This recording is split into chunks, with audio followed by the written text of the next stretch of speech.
जी, breaking barriers में आप सबको वेलकम करती हूँ। मैं हूँ आपकी होस्ट आलिया। इस वक्त हम बात करेंगे वर्ल्ड इकोनॉमिक फोरम की तरफ से दुनिया को दरपेश चैलेंजेस की एक लिस्ट तैयार की गई है। दुनिया को बताया गया है कि 2025 तक कौन से ऐसे चैलेंजेस हैं जो कि सबसे ज़्यादा कंट्रीज़ को के सामने उनको फेस करना पड़ेंगे।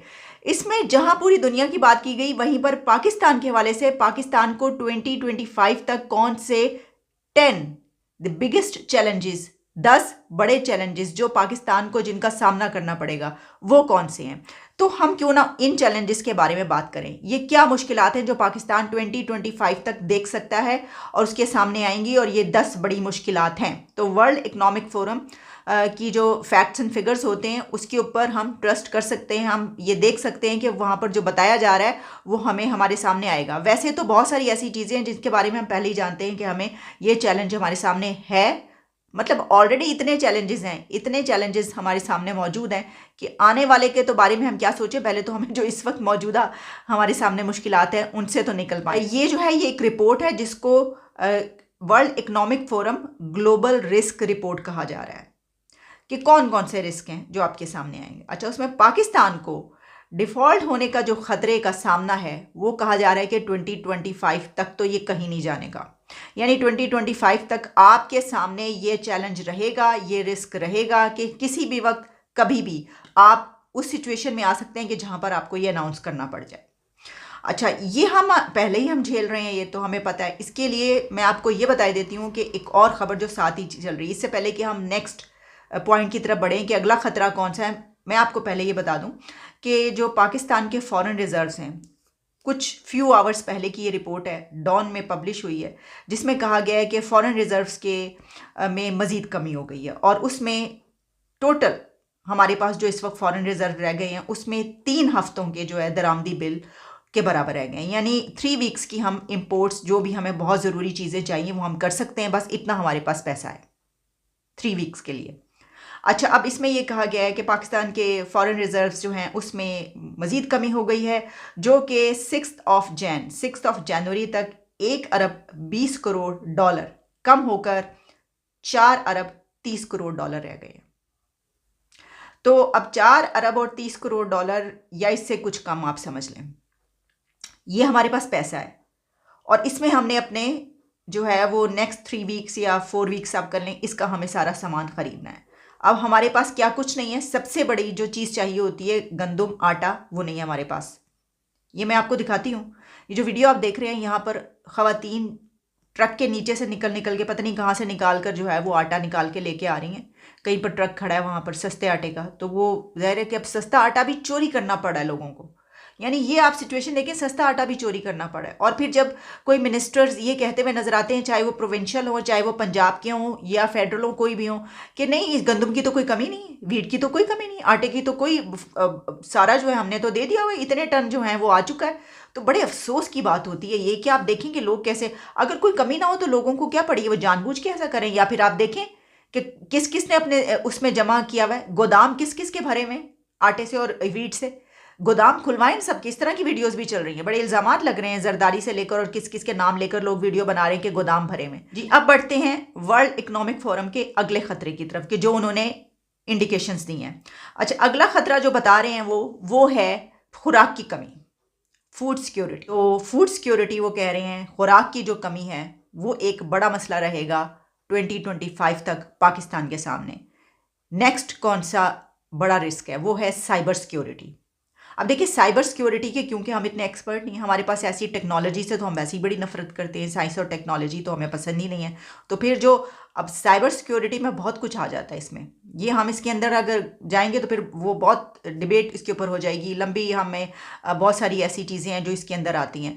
तो लेकिन इस वजह से काफ़ी जिसे कहते हैं ख़तरात वो भी रहते हैं अगर आपकी साइबर सिक्योरिटी ठीक ना हो तो ये भी एक रहेगा। और फिर महंगाई, इन्फ्लेशन। तो 2025 तक तो पाकिस्तानी अवाम भूल जाए कि आपको इन्फ्लेशन से निजात मिल सकेगी। इसकी ये तो वर्ल्ड इकोनॉमिक फोरम जो उसकी ग्लोबल रिस्क है उसकी लिस्ट में तो पाकिस्तान में ये शामिल ही है ये रिस्क। लेकिन इसके अलावा अगर आप ग्राउंड रियलिटी देख लें तो तब भी आपको मालूम है। देखिए, आप जानते हैं कि आईएमएफ का क्या कहना है? आईएमएफ का कहना ये है कि ठीक है, आपको प्लान में ले लेते हैं, लेकिन आपको महंगाई करनी पड़ेगी और हुकूमत ये जानती है कि उसको करना पड़ेगा। अब आप सोचें कि इस वक्त जो आवाम महंगाई से मर रही है, जिसके लिए मुर्गी का गोश्त या वो तो छोड़ ही देना, आप ये सब चीज़ें तो बहुत बहुत दूर की बात है, उनके लिए तो आटा ख़रीद के पकाना, रोटी खिला देना, रूखी रोटी बच्चों को, ये भी एक मसला बन चुका है अब तो जहाँ खुराक की कमी वहीं पर इन्फ्लेशन। तो आप सोच सकते हैं कि क्या सिचुएशन ये बताई जा रही है।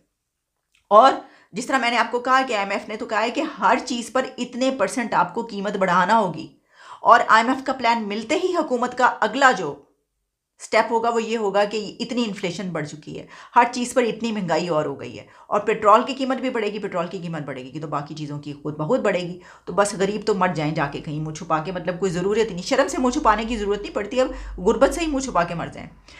अच्छा, इसके अलावा जनाब और कौन से हैं? इसमें कहा गया है कि अदम इस्तेहकाम। अब अदम इस्तेहकाम, इंस्टेबिलिटी, एक तो पॉलिटिकल इंस्टेबिलिटी आपको मालूम है, वो भी हम देख रहे हैं। यानी ये सब जो उसने बताए हैं 2025 तक, ये सब इंडिकेशंस हमारे पास पहले से मौजूद हैं, हम इससे फेस कर रहे हैं। और अदम इस्तेहकाम में सबसे ज़्यादा आप जानते हैं टीटीपी, दहशतगर्दी, पाकिस्तान में जो कुछ हो रही है मुल्क के अंदर, और जिस तरीके से अब जो बातें की जा रही हैं कि हिस्से बखरे करने की और क्या क्या कुछ हो रहा है वो देख रहे हैं।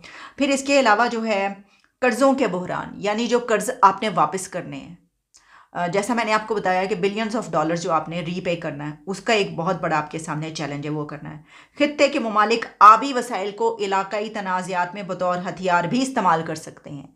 यानी ये कि जो वाटर रिसोर्सेज हैं उसके ऊपर भी कोई तनाज़ा हो सकता है, कोई लड़ाई झगड़ा हो सकता है। अब ये बहुत अलार्मिंग है, क्योंकि वाटर रिसोर्सेज जब इसकी बात की जाती है तो आबी ज़खायर यानी दरिया और उनके ऊपर डैम्स, तो इस मामले में पाकिस्तान और इंडिया के बीच कुछ कॉन्ट्रैक्ट्स हैं, कुछ एग्रीमेंट्स हैं, और उसके ऊपर कभी नहीं भी बनती, कभी बन भी जाती है। लेकिन इसके ऊपर काफ़ी इस तरह की चीज़ें होती रहती हैं, डिबेट होती रहती है कि जनाब ये हो गया तो वो हो गया, तो उन्होंने उधर से जो है स्पिलवे खोल दिए थे तो सैलाब आ गया, हमने इधर से ये कर दिया था तो ये हो गया उधर, ये सब चलता रहता है। तो उन्होंने कहा है कि इसको एक टूल के तौर पर भी इस्तेमाल किया जा सकता है। यानी वैसे तो कहा जाता है कि पानी पर जंग भी हो सकती है, आइंदा मुस्तकबिल में दुनिया में होने वाली जंगों के बारे में कहा जाता है कि ये पानी पर होंगी, ख़ासतौर पर जो मीठा पानी यानी ये कि जो पीने का पानी होता है, इसके ऊपर जंगें होंगी। तो ये बात कही जा रही है कि इस इलाके में ये वाला तनाज़ा सर उठा सकता है, ये कॉन्फ्लिक्ट बढ़ सकता है, उसको हथियार के तौर पर इस्तेमाल किया जा सकता है। रिपोर्ट में कहा गया कि पाकिस्तान में सैलाब से 8 लाख एकड़ से ज़्यादा जो ज़रई ज़मीन है, जो कि एग्रीकल्चरल लैंड्स हैं, वो तबाह हुई हैं। अजनास की कीमतों में ऑलरेडी इजाफा हुआ है। अच्छा, इसके अलावा फिर ये कहा गया है कि डिफ़ॉल्ट करने का सामना जो है वो इसके अलावा, पाकिस्तान के अलावा जो कंट्रीज़ बताए गए हैं वो हैं Argentine, Tunis, Ghana, Kenya, Egypt and Turkey भी उसमें शामिल है कि जो डिफ़ॉल्ट हो सकते हैं इसमें। हम देख रहे थे शायद बांग्लादेश की बात आ रही थी कि वो आईएमएफ के प्लान में जा रहा है, लेकिन इसमें वो शामिल नहीं है कि डिफ़ॉल्ट वगैरह का उसको कोई ख़तरा है। तो 54 कंट्रीज़ से ज़्यादा ऐसे हैं जिनको के कर्ज़ों की ज़रूरत रहेगी, ये कहा गया है। और कुछ ऐसे तरक्की याफ्ता ममालिक भी हैं जिनको मुल्की ज़रूरियात में उनका इजाफा माली दबाव के सबब कर्ज़ देने में जो है वो ज़रा पीछे रहेंगे, वो हो सकता है कि अपना हाथ खींच लेंगे। ऐसे बड़े कंट्रीज़ जो आके आपको कर्ज़ देते हैं, जैसे कि अमेरिका है, ठीक है, जैसे चाइना है और जैसे वो है। तो इसके लिए मैं आपको एक और ख़बर बताई देती हूँ साथ ही में, ये जो बात की जा रही है, जो सऊदी अरेबिया है, वो ये मान गया है कि हाँ, काफ़ी उन्होंने बिलियंस ऑफ डॉलर्स की बात की है कि कोई 9 बिलियन डॉलर्स मेरा ख्याल है कहें कि ये रिजर्व्स के तौर पर हम रखेंगे। चाइना जो है उसके कुछ कर्जे पे किए गए हैं, जिस बिना पर हमारे रिजर्व्स में ये कमी आई है, ये भी बात की गई है कि जो कर्जे हमारे पर थे उसके ऊपर हमने वो रीपे करने ही करने हैं कुछ। तो चाइना के बहुत ज़रूरी है, उनका सिस्टम ऐसा है, उन्होंने अपना सिस्टम ठीक रखा है, वो खुद सही रहेंगे, उनको कोई मसला नहीं, कभी दूसरों को वो दबोच के मार छोड़ेंगे। लेकिन ना, उन्होंने कहा भाई हमारा कर्जा जब तक वापस नहीं करोगे अगला नहीं मिलेगा। तो उन्होंने ये रखा ही नहीं कि ये हमारा पैसा लेकर खा जाएं। बहुत तेज़ हैं चाइनीज़, बहुत तेज़ हैं वो। आप बाकी जो कंट्रीज़ हैं ना, वेस्टर्न कंट्रीज़, वो तो माफ़ कर भी दें, वो कभी नहीं माफ़ करेंगे।